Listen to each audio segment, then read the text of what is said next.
Palestrina. Any clues as to his name? It's Italian. Giovanni Pierluigi something or other da Palestrina? You are perfect. I copied it into the program last night. Yeah, you did. So his name is not, in fact, Palestrina. He is Giovanni Pierluigi, and he was from Palestrina, which is a little tiny, tiny town outside Rome. And it's very important that is a little tiny, tiny town. So there are so few people there that they just called him the guy from Palestrina, and eventually he gained popularity enough that he was Cher. He was Madonna. He didn't need anything else to his name except, ooh, that's the one from Palestrina. Okay.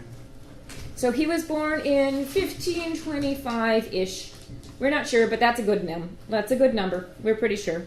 And he went to school in Rome, we're pretty sure. And that's all we got until he's, 19? 19, when he starts playing the organ and writing masses in his little town.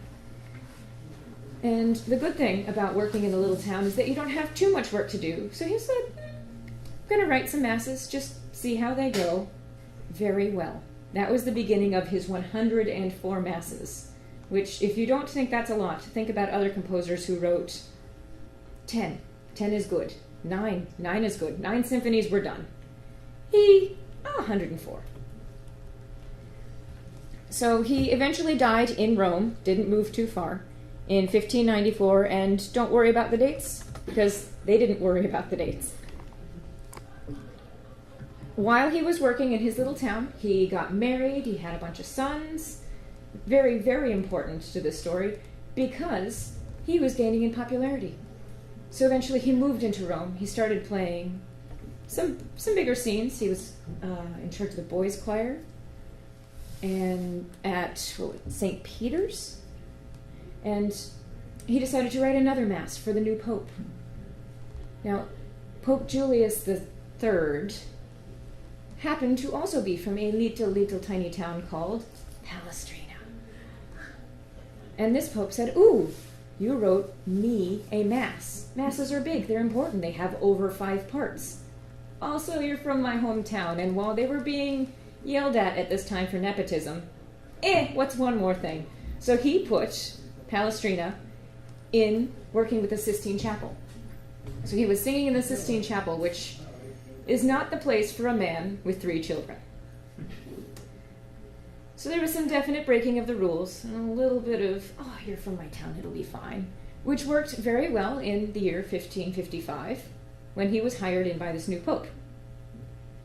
And then the pope died. Still within 1555, we got a new pope, Marcellus. Any clue as to how long Marcellus lasted? 3 weeks. He was pope for 22 days, dead. And they got a new pope. And this one was a little bit influenced by the Counter-Reformation. So, all of these broken rules, no, we must reinstate celibacy or nothing. It was going to be nothing.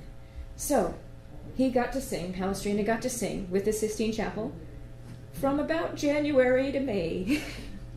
And that was the high point, the biggest, singing for the popes, creating for the popes, composing for the popes. About 5 months. He was left with no money, no jobs, but he was famous enough that things just sort of came to him. And all of this made him realize that the Counter-Reformation was surprisingly important. So let's go back and look at the Reformation, basically what set the stage for all that he's doing, all the world he's living in right now. You see, he's in the 1550s, and you'd think, it's been 20, 30 years. Things take a little bit longer back then to percolate through Europe. So in 1517, you've got Martin Luther and his 95 Theses, which he posts on the door. Imagine, big picture of that. And it was a slow start, but it's made its way through Germany, and then percolating down into Italy. At the same time, you've got the English in 1530 deciding, nope, we're not even going to pay any attention to what this pope says anymore. So one is a religious thing, and the other is a political thing. But at this point, the Catholic Church has realized, this isn't going to work anymore. We're losing all of our little bits. Yes, we've kept our area, we've kept our papal states, but we were great. Where is our greatness? We've got to do something about it. So they had this idea, the Council of Trent. Now, in the Council of Trent, they got together for 18 years, I believe. Let me check. Yes, 18 years. And they had great plans on what to discuss. So they wanted to bring the Protestants back. So they invited the Protestants. First they had to tell the Protestants where they're going to meet. So we call it the Council of Trent. It could have been called the Council of Mantua. It was intended to be the Council of Mantua. The Pope wanted it to be the Council of Trent, so the Pope said, no. I know it's December of the year in which we're having this, but we're having it in Trent. The Pope didn't even attend. So, Trent it was.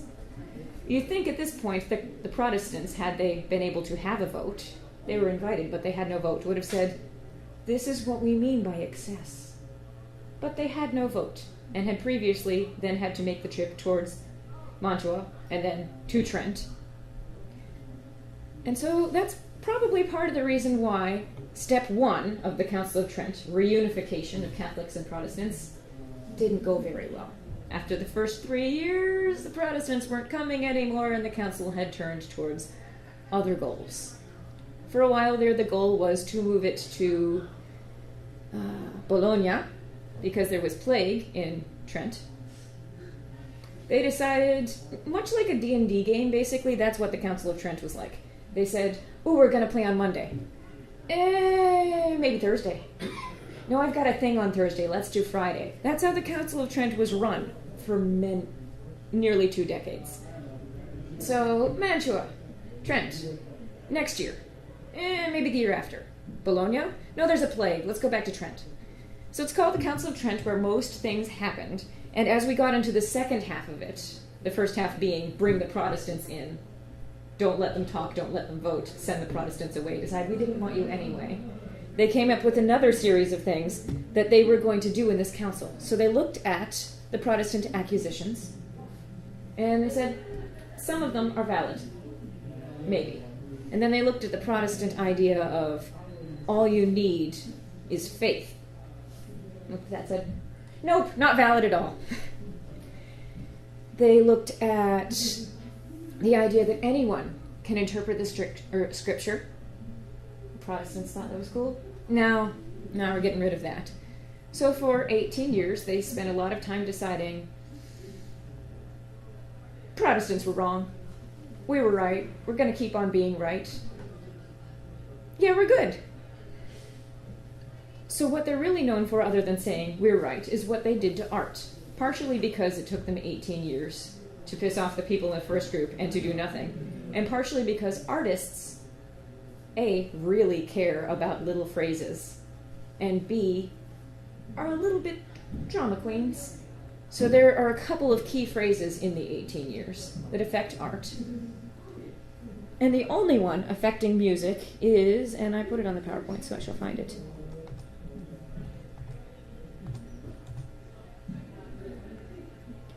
Let them keep away from the church's composition, in which there is an intermingling of lascivious and impure, whether by instrument or voice. That's it. So your only rules right now are no lascivious or impure music. Were you not a drama queen of the era, you could just say, pretty sure they mean secular music and sacred music. I'll just erase my title of the Mass based on this secular piece and name it something else. This is the story for how we got so many missa sin nomines, the Masses without a name. And there are quite a few undocumentable stories about people running to the printers when they heard about the new council's work, scribbling off the missa sin or the misa, the song down the way, and just writing Sin Nomine, whatever. They got like 3 of those, they can have 100 more. So that's why if you're trying to find Misa Sin Nomine on the Petrucci Library, know who wrote it and when, because many of them have written 4 or 5 different masses on different secular pieces and then had to go back and cross everything out.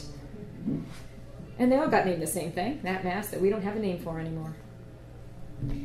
Now, they also cut down tropes. You guys were at the previous classes where we talked about tropes and sequences, little snippets of music that are inherent to a number of church compositions. So they kept 4 that were incredibly, basically impossible to get rid of from the liturgy. And I expect that everybody knows at least one of them because it's in half the masses we do today. It's a Wonderful Life, The Hunchback of Notre Dame, Rent, and supposedly Mulan and the Lion King when everybody dies. So any guesses as to what this one would be? Only 8 notes. Dies irae, dies illa. They tried to get rid of that. And even the Council of Trent, non-musicians that they were, went, no, we'll keep this one. And we'll keep that one, because that piece is really popular. And those 2, because, births and deaths, we need to keep those bits.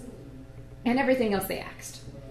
So they axed a couple of sequences, a couple of tropes, and wrote about lascivious music.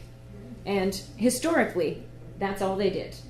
They talked about what they could do. They talked about getting rid of polyphony. They talked about going right back to Gregorian chant. But they also talked about freedom of music, which has been inherent in the Catholic Church from the very beginning. I mean, they're not Calvinists. Calvinists got rid of every music, which is why most of us have never really been to a Calvinist church. That doesn't stop musicians from being a little bit full of drama. So I'm going to tell you the story that was told to me when I started musicology. And I actually have the script because it was so absolutely fabulous at the time. I went back and I talked to my professor about it. The Council of Trent was deciding what to do about music. They'd come to the realization that embellishments of the church were not adding to, but taking away from the purpose and glory of the church. This being, the text. If you can't hear the text, what's the point? Anyway, after all, you can't see the baby Jesus through the layers of gilding and fancy brush strokes.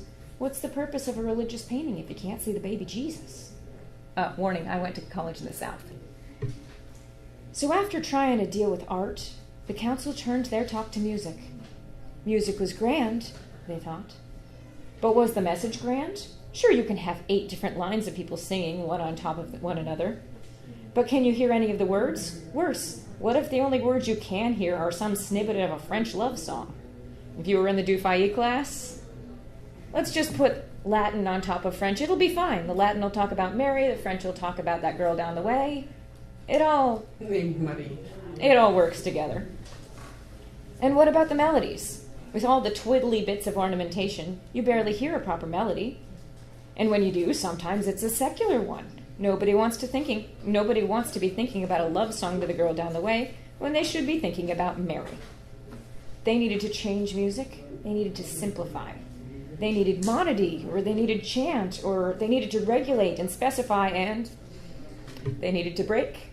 They needed to reconvene in a year. They'll talk about this next year. This being a Council of Trent, it did take them quite a while. So Palestrina had heard, as had all, supposedly in this grand glorious musical story, all of the musical community had heard about these new strictures coming his way.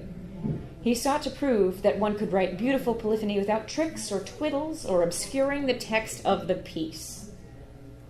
And so he wrote the Pope Marcellus Mass, Marcellus being the poor pope who had 22 days, and who, nicely enough, allowed him to stay for all he was not celibate, and he had quite a nice family, thank you very much. So he wrote the Pope Marcellus Mass, finishing it just before the council reconvened. And, I kid you not, this was part of the story. he arrived on horseback with the finished manuscript to present it to the council. An argument in itself. An argument you'll find. Oops. This is where having it printed out doesn't help. With the words made clear. And yes, horrible, horrible musical pun. The council, hearing the new mass, knew that it was no fault of the style of polyphony that music was profaned, for in such a style was perfected here before them. Palestrina's style glorified the text rather than obscuring it, and with that the style of polyphony was saved.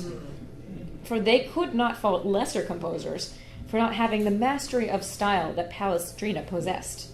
And that is why, to this day, Palestrina is the savior of church music. And, not part of the story, story's done.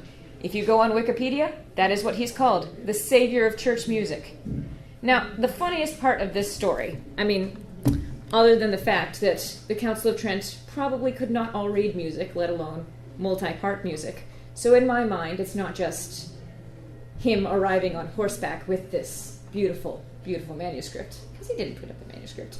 It's him getting all of his choir singers onto these old horses, driving the whole choir up to Trent, throwing them off the horses, throwing them into the Council of Trent. They're all dusty. He's not, because he's Palestrina. And saying, and now you will sing. That's the nice mental image. But no, the funniest part is that this isn't a new story. This may have been what I heard when I was going to Vanderbilt for choir. But this story has been around since, well, for quite a while. His terminology as the savior of church music comes from 1825. And before that, it is the year 1607 when we have published proof that Palestrina's Mass was the only thing that saved church music from banishment. It is said that from, on the tip of his quill rested all sacred music. Clearly he was much beloved. People in his time, they thought he was a rock star of music. And after he died, well, then he was a dead rock star of music, and we love our dead rock stars even more than we love them when they're alive. So he was canonized within music pretty much from the beginning. Beloved by his death in the 90s, written about as a savior in the 1600s, and then by the 1800s, everyone was looking back at him. Beethoven, Mozart. He was someone you had to study. Now, the way he did this was by giving the Council of Trent exactly what they wanted. Because as people, they wanted good music.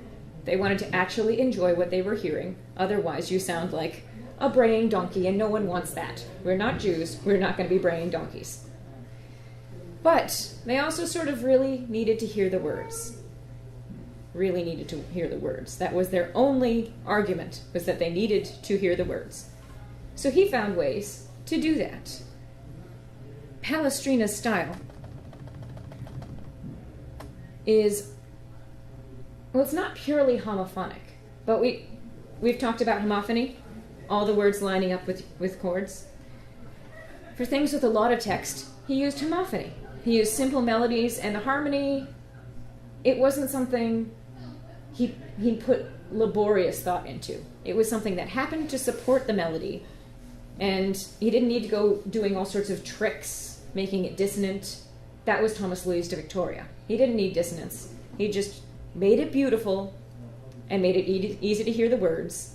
And after that, what more did you need to do? He made everything seem so simple. Of course you wanted to sing it. Now, there was a lot of work that went into his harmonizations, simply because the simplicity had to be singable. So when you're singing a line with Palestrina, you know that you're not going to be down here, up here, down here, up here, down here, up here. This isn't Hockett. You get one leap and then some steps, and then a leap and then some steps. Everything is stepwise, and the leaps are logical, and it's completely singable by a standard choir. It wouldn't have to be, because he's Palestrina and he has the best choirs. But it was approachable, and simple and beautiful. And he used big choirs, so you got big sounds that even in Josquin, it always sounds a little bit weaker than Palestrina's performances because he put more voices on a part and more parts into it. And when you didn't have a bunch of words, when you didn't have to sit here and go, et homo factus est, the most important part, when all you're doing is saying Agnus Dei for 12 pages, that's when you put in the polyphony. That's when you put in all the little twiddly bits. So I've got some things to listen to, and let's hope that everything works sound-wise. But here is his credo. So if you know the Mass, credo is one of the parts with most important words. The Kyrie, Kyrie, you don't need. You don't need to know those words. They're not even Latin. The Gloria, it's Gloria. Glory, glory. The credo, lots and lots and lots of words, all of them really, really important to the church for some reason. I mean, credo, I believe. It's sort of just all the things they base their church on, so maybe those are the words you should pay attention to. So listen for the homophony as we hope this works.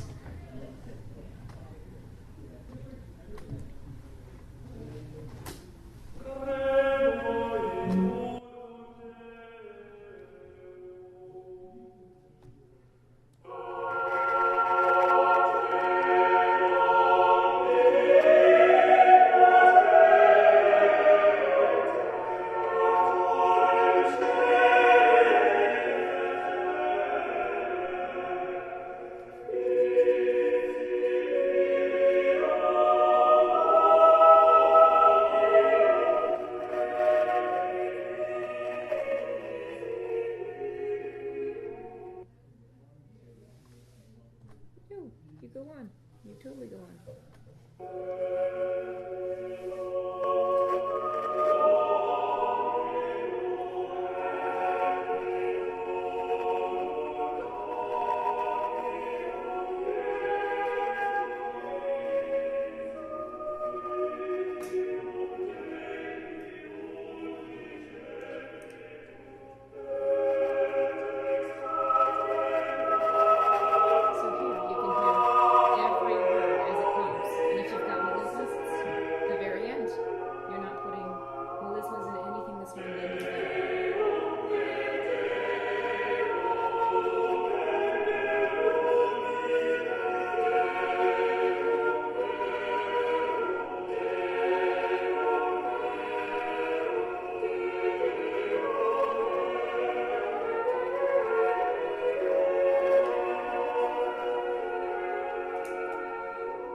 Be repeated. So Deo, if you're going to repeat a word, it's going to have a reason for it in Palestrina's music.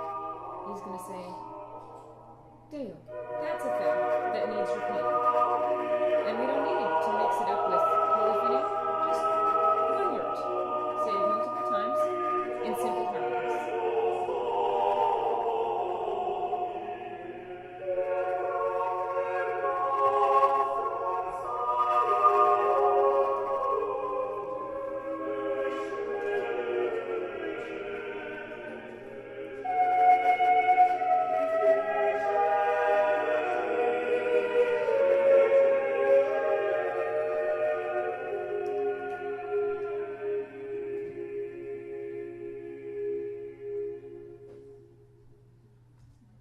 And you see that when he gets to things that are a little bit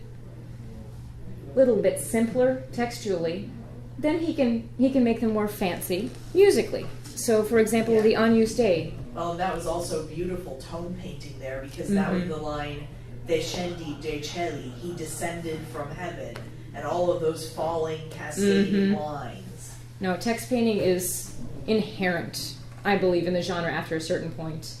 I mean, some sections cannot be left out. The Et Homo Factus Est has been, it is the part of the Mass that composers still today will look at and go, how am I going to do this? Those are the words everyone's going to be paying attention to. So you find out that block, and around it you can paint. And everyone does it a little bit differently, like Bach with his crosses everywhere. But the credo's a part of the Mass that he paid a lot of attention to because everyone paid a lot of attention to. Trent was looking at, well, the Reformationists were looking at text, composers were looking at music, and he was in the middle, basically being the king of both. See also, he's Madonna, he's Palestrina. Now, let's listen to his Agnus Dei. You know the basic Agnus Dei has very little text, but gives lots of time for polyphony to really shine. So let's hear just a little bit of his Agnus Dei for a contrast of what he can do when allowed to play around with polyphony.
And it goes on because this is one of the places in the Mass where he can just say, I've got these important chunks. We'll have one section for each chunk, and I will play around with polyphony in that section. So you noticed at the very beginning you got Agnus Dei, a page of Agnus Dei, with melismas, with interesting patterns, with grace notes and musica ficta, and all sorts of interesting slurs if you're performing it.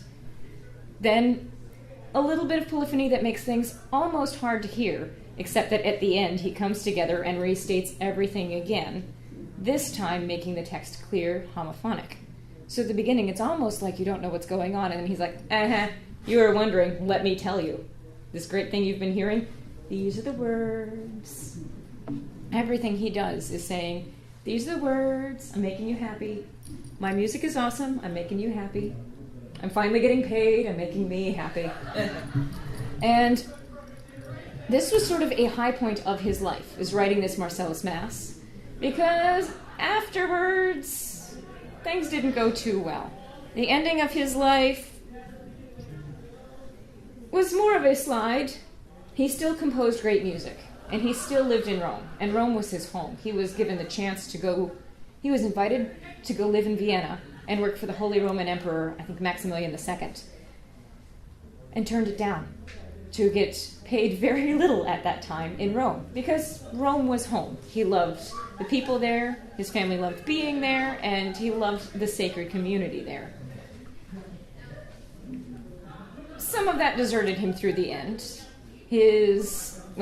Plague happens. At this time, plague happens, so he lost 2 of his boys and his wife, and very nearly considered going and actively joining the church, becoming a part of the church, going back to the Sistine Chapel, being allowed to sing in it again. He decided against that. He got remarried, and the thing that supported him through that was also that sacred community he kept. So at the end of his life in 1594, he was still writing. He was working on, let's see, I want to get exactly the wording right on this. And the Marcellus Mass was 1555? The Marcellus Mass was after 55, before 63. Dates are interesting because I don't believe it was published until 67, but it was used at papal coronations up through 63. So when he composed it, and when he performed it, and where he performed it, there are different accounts of all of those. All we know is that it was published before his death and after he left the Sistine Chapel.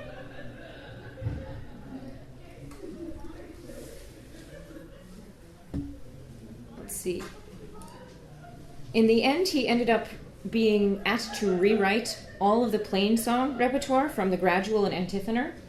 So all of that stuff that normal people saw, all of the things that were the basic day-to-day activities of the church, he set about to rewrite in his style. He died before he got to complete it, but we have some of his materials at least. But whether he actually finished everything or not is sort of a moot point, because, first of all, we have an absolute ton of his music. If we are ever looking for what would he have done, we can fill it in. We have over 500 of his pieces. So we can say, this is probably what he would have done. But also, he didn't need to write anything else to become legendary status. He was beloved throughout Rome, throughout Venice especially. Just, Italy was his home place. Italy loved him as much as he loved Italy. And his music started the style, the Renaissance style, the Palestrina style. Which is why when you hear about him later, we were having a conversation before this class about people going, oh, Palestrina, his music just all sounds sort of blah like all the rest of them.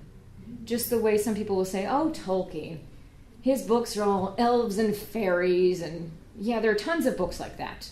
The books like that are great because Tolkien was great, and everyone's sort of cribbing off of what he did. The rest of this music is great because they're looking at Palestrina and saying, ooh, I want to do that.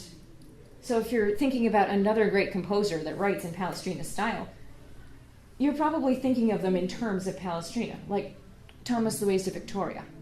He's probably one of my absolute favorites, but I have to say, he's a modified Palestrina. He takes Palestrina and adds in more chromaticism. He enhances the text in new and interesting ways. But he, like all the others, are going back to the idea that Palestrina was the rock star. He started all of this. He made the text the forefront of everything. And he was the one who codified what church music should be and could be and was allowed to be at that time period. So I've got the list. He apparently wrote 104 masses, 300 motets, 140 madrigals of various types, 72 hymns, and 35 magnificats. And the madrigals I say of various types because he wrote several madrigals, and they were your standard madrigals. They were love, they were pain, they were aching, and they were definitely not sacred. And then later in his life, he devoted himself very muchly to church music, and we already talked a little bit earlier about the idea that he said he regretted all of that early work. But he still sort of liked writing in that style, secretly, when he wasn't writing more masses and more magnificats. So he found ways to write sacred madrigals, sort of. And that, yes, they were about love and they were about pain, but they were the love of Christ for his congregation and the pain of being separated from the holy. Even he, the secular, or the sacred composer of his time, couldn't quite manage to drag himself away from a little bit of madrigal, a little bit of love song in there. But towards the end of his life, all he was dedicated to was the church, which is why he is still beloved in church music. You'll still sing it. You still hear Sicut Chervus. I'm thinking, where have I heard that recently? I sang it 4 times in different choirs in my life. But Sicut Chervus is still high school level or college level performance, and most of the people here have probably done it or heard it. But you'll also notice that he usually composes things a little bit slower so you can hear everything. Now, one thing he did take from madrigals, which this is sort of an addendum, but he did take the idea of parody. So like the parodying a madrigal or parodying another person's mass. Stealing parts of it, writing his own words, and then building off of it. But post-Council of Trent, well, he did what any Cher or Madonna would do. He parodied himself. So rather than stealing from madrigals or secular pieces, which he did, he renounced it, but he did. Towards the end, he said, I like that technique. I want to do that technique. I can't be lascivious or impure with it. Well, who is the best composer? Me. And who am I composing for? Everyone who likes the best music. Who should I rip off? Me. And at the end I can say, ooh, by the way, if you liked this, I have this other thing. Pay me to bring my choir and we'll perform it for you. So for all he wasn't one of those people who traveled around selling his music, he found ways that his music could sell himself, even if he did not leave Rome, so that even people up in Vienna could go, are you sure you don't want to come here? We'll pay you. How did he make a living then toward the end of his life? He worked as a church director. Okay. He taught boys' choirs, and he was composer for a number of churches and basilicas through Rome. So he was supporting himself reasonably well. Yeah, he was supporting himself. There was a while there, especially after the Sistine Chapel sort of axed him in the middle of a year, when he was working on stipend and briefly considered working anywhere else, but he was quickly picked up by another church. Because that whole area was papal states, and for all there was some limit on what you could do if you were not completely celibate, pretty much everything that wasn't a cappella Sistina was okay. So he could still, and he still wrote in the a cappella Sistina style, the style of the Sistine Chapel. And in fact, if any of you are in a cappella groups, that's what it refers to. It refers to instrumentless music that would be performed in the Sistine Chapel because, well, for one, instruments were a little bit more impure, and for two, the acoustics there don't really work with a lot of the instruments of the time. You want something slow and stately and vocal, and it can all sort of meld together. Because a lot of the acoustics in some of those places, well, it's like if you're in St. Louis, their basilica. Lots of reverberation time. Very good if you're sticking to consonants, if you're sticking to long notes, and if you don't need to hear the text, then you can throw some stuff in. But if you want clarity, you're going to have to do what he did. So probably part of the problem of all of this was architecture. But they couldn't fix that, and they could fix composers, so that's what they ended up doing. A cappella. The actual original term is a cappella Sistina. Mm-hmm. After making music after the fashion of the Sistine Chapel. Mm-hmm. Cappella Chapel. Yep. Okay, that's interesting. So that's singing without instruments because you had to in the Sistine Chapel. Mm-hmm. Because the instruments were impure. They didn't sound right anyway. Well, they weren't completely impure, but Sistine Chapel is also pretty small. yeah, the Pope,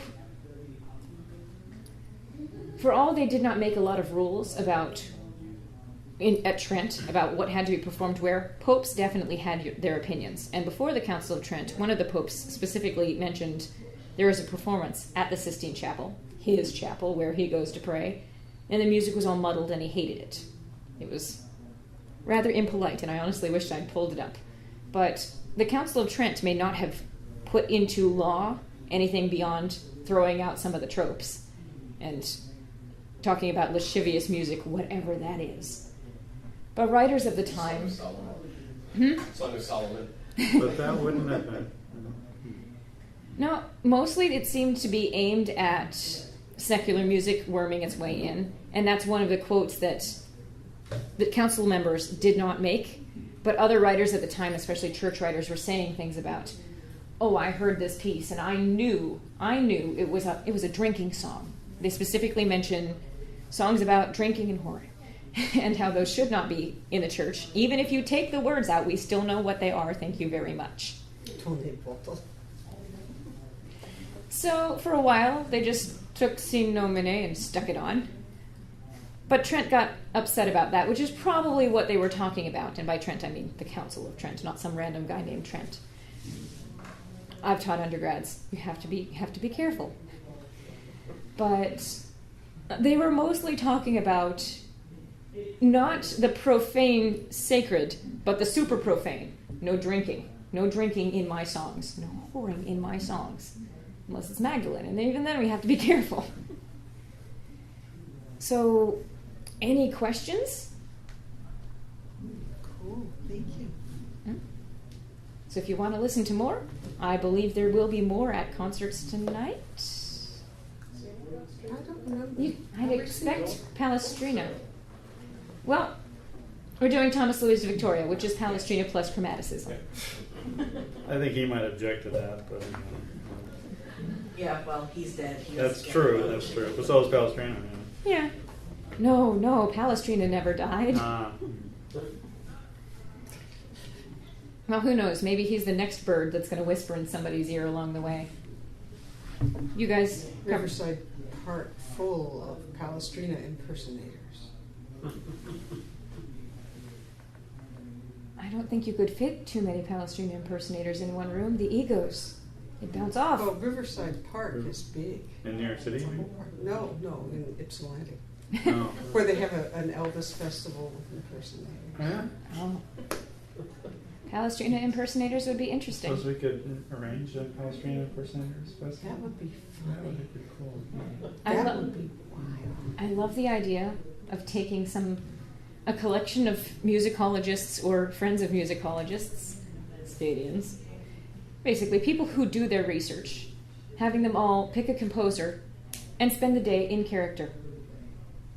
Which means you'd have, the Frenchman running around punching priests. The director... Either one priest 5 times or 5 priests 1 time. We're still not sure. You'll have to have a collection of all of them when they were younger, being choir boys together and getting written up for all the things they did with other choir boys. The director of Bach Week Festival in Chicago runs in the Chicago Marathon each year, and he dresses up as Bach Oh, that's while marvelous. running in the marathon.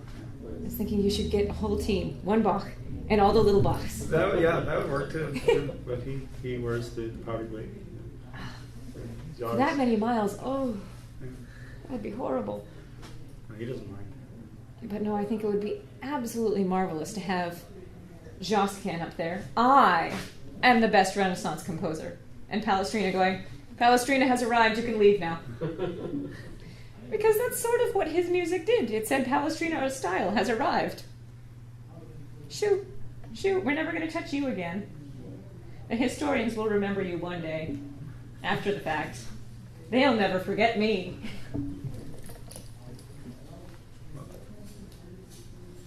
Were they contemporaries? No. Palestrina died before... I... Palestrina died in 15...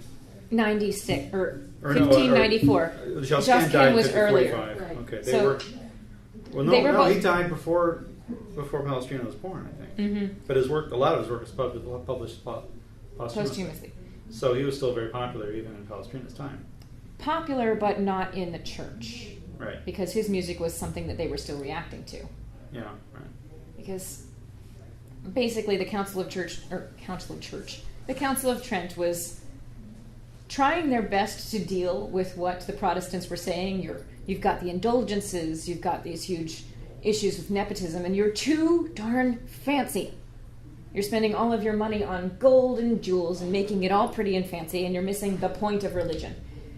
And while the Catholic Church ignored a lot of the other things, they did focus on those. And one of them was getting rid of the fancy stuff from before and replacing it with stuff that is fancy in ways they can actually defend. But at the same time, Palestrina's or Josquin's works were being reprinted, which suggested that there was a rebellious audience who still wanted to listen to his music, regardless of what the church was saying. Perhaps, but you also remember there is a very big difference between what happens in a church and what happens outside of the church. You can be Sure. a cleric and outside of the church love listening to music about Mary and drinking. But within the church walls, within those walls, certain pieces must be performed and certain rules must be obeyed. Unless you're the Pope. Yeah. And even then, they can still dig up your body, put it on the chair, hold a trial while you're dead, and cut off pieces of you. When in doubt, look up the Pope trials. Okay. Well, they And- dug up Wycliffe's bones and burned them later. Yeah. And you've got to remember that all of this, it's super affected by the plague. Because back before the plague, money was pretty much everywhere. But the plague killed off quite a few people, leading to money being in central areas, urban areas. Yeah. Okay. So you've got smaller centers of power. And with that, you've also got the growth of the idea of free academia, being allowed to think about what the church is saying for the first time, because you're all living in cities and you've all got access to libraries. Partly also the plague severely undermined the authority of the church. Mm-hmm. So you've got a reason to be angry at the church. You've got a chance to talk about it, and you've got the way to get your ideas heard, because at the beginning of this time period comes the printing press. See also Martin Luther. He didn't have to post it on the door. He made copies and passed them out. Posting things on the door makes a lovely story, but in reality it was the fact that he printed everything and passed it around Germany that got things done. So the church is having to make some big deals, or concessions within its walls. But it also has a little bit of a relaxing, almost, because everyone else can access what they want outside. Sort of like the internet today. The very, very old-fashioned internet. Exactly. Social networking of a sort. Mm-hmm. Well, you wonder if that's Lassus writing his name in. That's my social networking. I'll write Lasso into every of my pieces. Send them out. It's like a really, really slow PM for people who know exactly what I mean to do. Off you go. Thank you. Thank you.